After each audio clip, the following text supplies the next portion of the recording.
یو سړی ماته ویلي املا صاحب دا په پټیو کې چې کومې دا ښځې کار کوي یا په بازارو کې کومې دا مزدورانې دي دا خو غلامانې دي دا خو خرې دي چې شی راته وویلې یا دا خو خرې دي خرې ته کتل خو ګناه نه لري لاس پې تېرېدل ګناه لري له پاسه پې کېنستا ګناه نه لري دا خو خرې دي نو خرې ته ګوره ته نو ما ورته ویل مالدي ما یوه خبرې ته غوږ ونیسه مالې خرې ته خو خره ګورې که ته خر یې نو بیا ورته وګوره هغه سړی په هغه باندې قرار کېږي نبی علیه الصلاۃ والسلام فرمایي چې کوم انسان بدنظري وکړه بدنظري پردی ښځې ته یې وکتل په بد نظر سره نبی کریم صلی الله علیه وسلم فرمایي ورځې د قیامت به په جنت کې د الله له دیدار چې دغه انسان محروم شي که یو وری ورته کتلی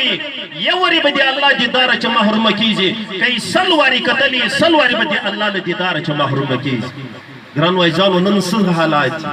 ښځو ته کتل په بازارو کې خواته ورسره ناستې مسلمانې نسته قرآن عظیم شان نسته هغه کفارو مشرکینو وویل یا دا د صحابه کرامو ډله په موږ باندې راپرېږدي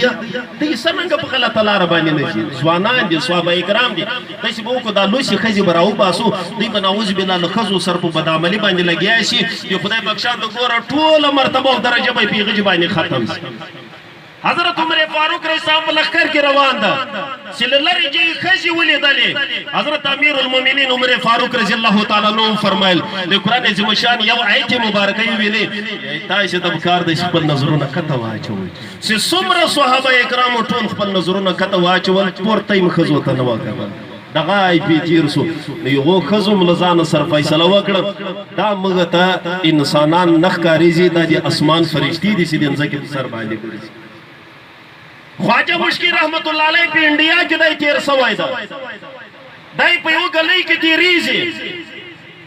یوه سپینګیرې ښځې ورته ویلې چې ما پیغله لور مریضه ده راسه لږ دم یې وکړه لږ چوف یې وکړه د دې خدای پاک ولي دې نن کور ته چې ورننوتل هغه په کټ کې پرته ده دا سپینګیرې ښځې دستي ور راکلب کو بند یې کو دوی دواړه ورې په کور کې ایثار کو دا پیغلې جنکۍ ور منډې کړې دغه سړي ته یې غېږ ورکوله د خدای ولي ورته ویلې څه شی دی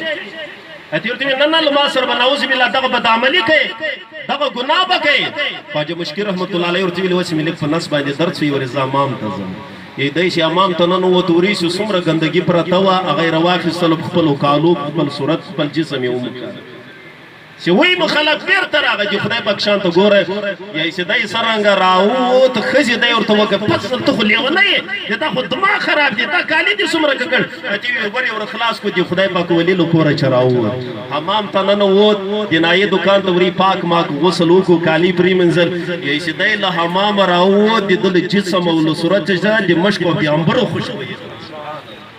په کومه ګلۍ کې به دی تېرېدو د هغې ګلۍ به دی خوشبویي تله علي تنبیه الغافلین فقیه ابوالعز سمرقندي رحمت الله علیه په خپل کتاب کې فرمایي یا زه رارهی وم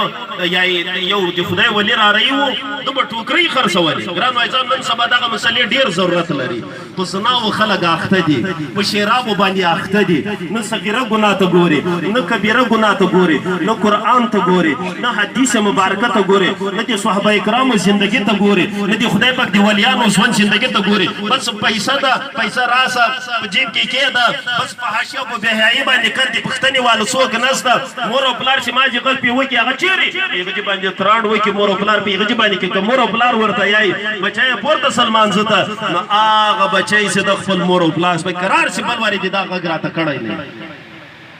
ګرانو عزیزانو ده به ټوکرۍ خرڅولې د وخت د باچا یوه دومره ښایسته ښځه وه ملکه وه دا یو منځه ورته راله تې ورته ویلې د باندې دومره ښایسته انسان رارهیې ده چې دغسې حسن او جمال خدای پاک چاته نه ده ورکړی راسه که چیرې په ګناه باندې مطلب تا ملاقات ورسره وسو یا دا ښځه چې د باندې را داسې ورته وکتل د خدای د ولیانو په چهره کې یو پړ کې